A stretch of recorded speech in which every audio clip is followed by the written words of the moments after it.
Right, I probably should have done a bit of research before I came here because I always forget stuff. But the quarry goes back at least to the Roman days. I think they were the first who started to quarry here, and they built a villa not far from here, from the stone that they quarried from here. It's a very hard chalk. I'll put the name of it up there now for you. And it's been used all around the country for, as I say, a couple of thousand years. And I think Woburn Abbey still needs to use some of the stone here for its outer facing. It's the only place they can get it. It doesn't weather very great, but it's still quite sought after in certain areas of the country that need it. Well, what we're going to be walking up to now is a castle, but don't get too excited.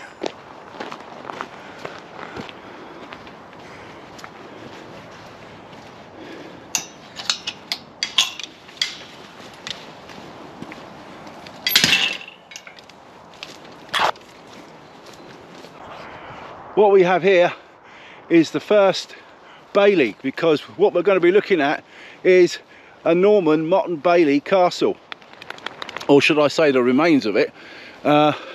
This is a double bailey, which is quite unusual, and this part here, oh, hold on a minute, this part here is the beginnings of the first one, and there is the ditch here. I'm coming up to the first ditch, or remains of the ditch that ran round the whole of the bailey.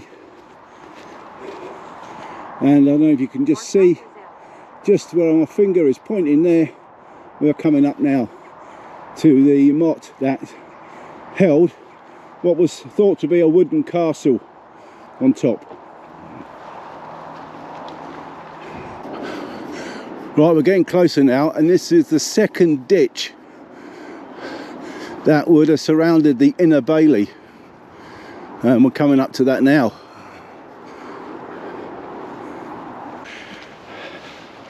Right, so I'm standing right in the middle of the first ditch. The other one I showed you was within the second ditch, and this goes round the motte up there, and would have been extra part of the defence. So you would have had the outer bailey there, all the villages working, the wheelwrights, farriers and etc. And then we climb up here out of that ditch. It would have been a lot deeper obviously back in the day. If you can hear something going, that's my Samsung telling me how I'm doing on my walk. I'm trying to encourage myself to walk further every day. Though today I haven't got the backpack on, and there was a reason for that. But I will be using it again. Right, so we have another ditch. So we have 3 ditches. I didn't realise that. So we have a ditch that goes round the actual motte here, as you can see.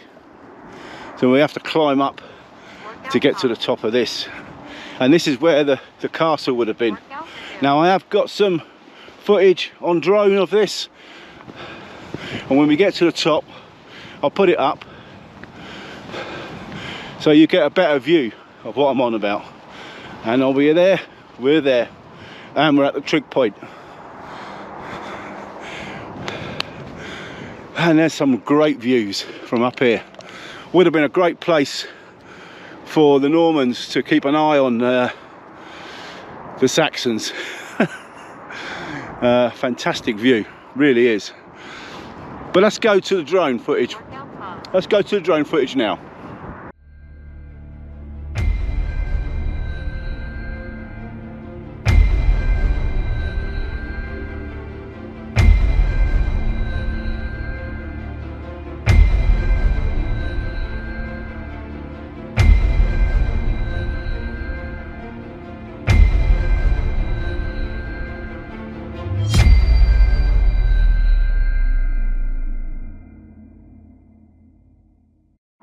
Right, that was it's pretty cool, isn't it? And to think that this was built round, I think it's built round about 1086, so it would have been one of the last Motte and Baileys that the Normans built as they progressed through the country, taking hold everywhere. They would go so many miles and then build another castle, carry on a bit further, build another castle. These were temporary castles really, because they were made out of wood, and these were quite quick and easy to put up, and this would have been an absolute ideal place. There, running the distance over there, I don't think you'll be able to see it, is the A5, which is a Roman road.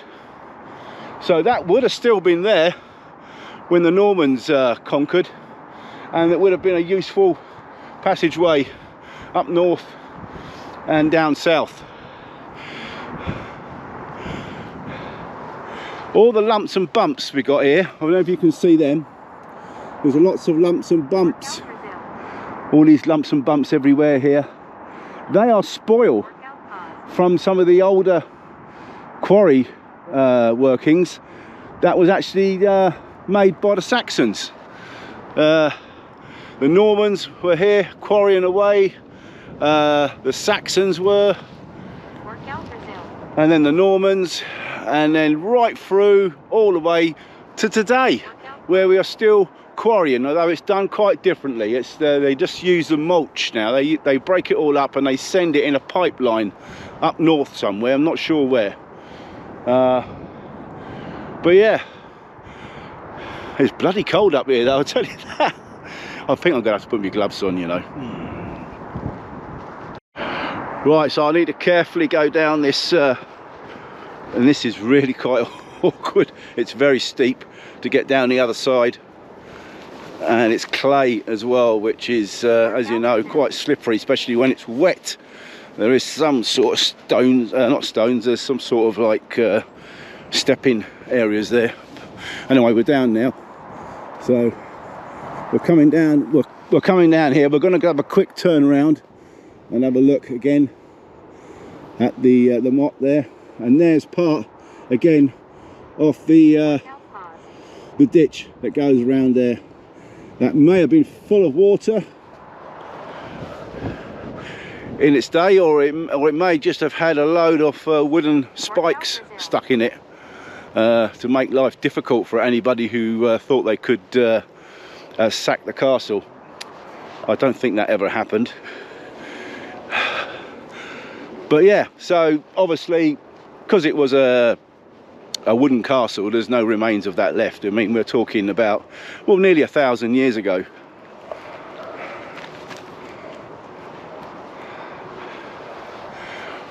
Right, we'll have a look at some views over here, shall we?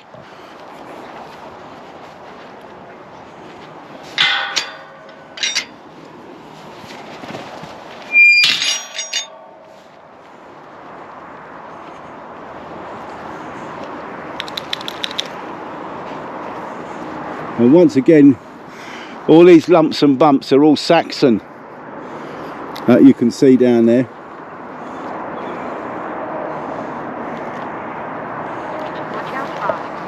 And that is a really steep path for me to try and get down to, but I'm going to try and give it a go. There's another one over there, it might be easier. Yeah, I think you can see me. I think I will try this path here. It's a little bit gentler. More views there. As I say, all the spoil from long time ago, with those Saxons busy quarrying away. They say that there's a tunnel from the quarry that goes right underneath the Motte and Bailey. I don't know if anyone's ever found it, but they reckon there is. If I go down here, I'm probably going to break my neck, but I'm going to give it a go.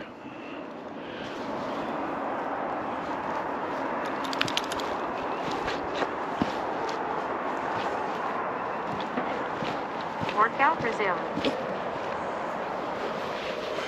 That was a close one. That was very dodgy, very wet clay, very slippery. Well, we have a path here, it's not much better actually, to be honest with you. I can see me going over. I can see it happening. And it's a long way down there. Oh.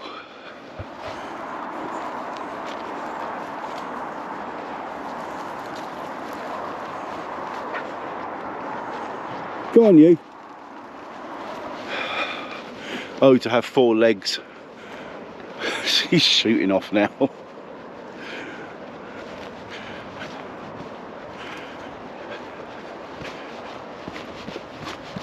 Ooh.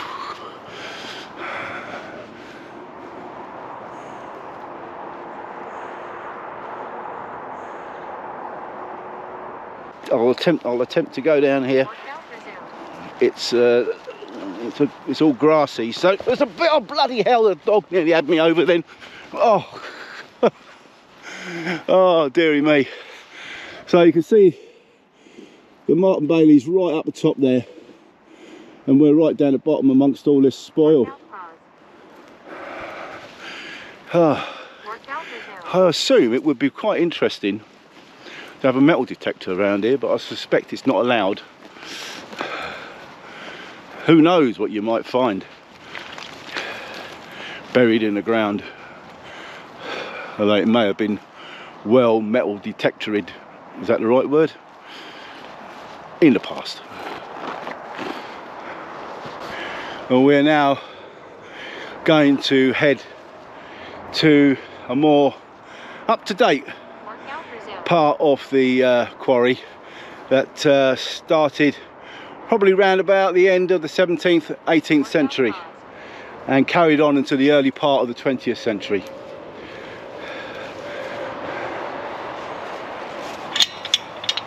Workout resumed. Come on then. Oh, another muddy lane. There's a lot of up and down here, which is good. Good to get my heart pumping. Well, I have been suffering with chronic heartburn, which can really stop me from doing much anything really. It's so painful at times that you're right out of breath just doing simple things. So I need to really get something to sort that out. I've been having it for years really, but like most men, I don't like going to the doctors, so I put up with it. But I can't really put up with it if I want to go wild camping. Whew, I'm getting puffed out. But we're walking now along another track to get to that later quarry, and as we're walking past, there's the remains there in the woods there off the outer ditch. Right, I've changed my lens to narrow so you can maybe see a bit further. I'm just walking up what is quite a high escarpment, which was created probably in the early part of the 20th century.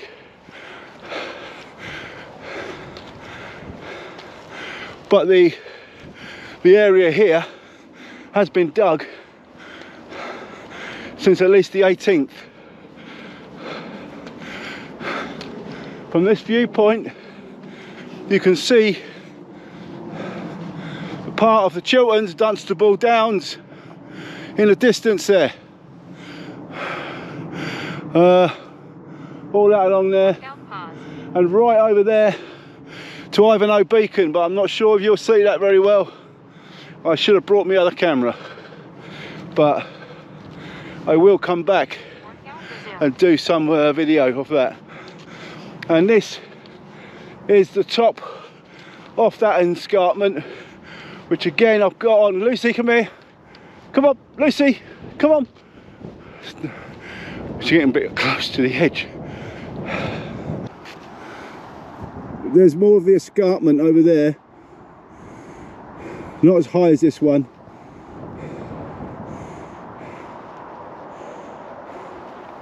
And all this would have been up to this level.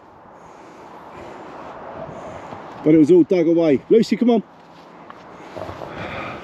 I've got to get away from the edge there because I don't want Lucy going over it. My other dog, Barney, he used to walk along the edge of it up like a mountain goat.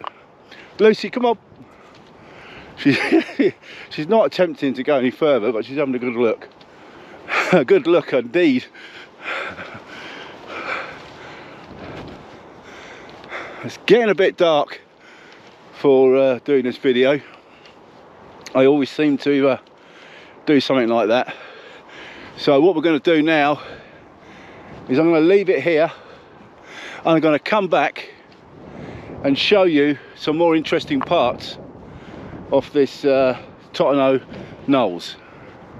Thanks for watching and wish me luck, as I still want to get a few more miles under my belt, so I'll probably be leaving here in the dark.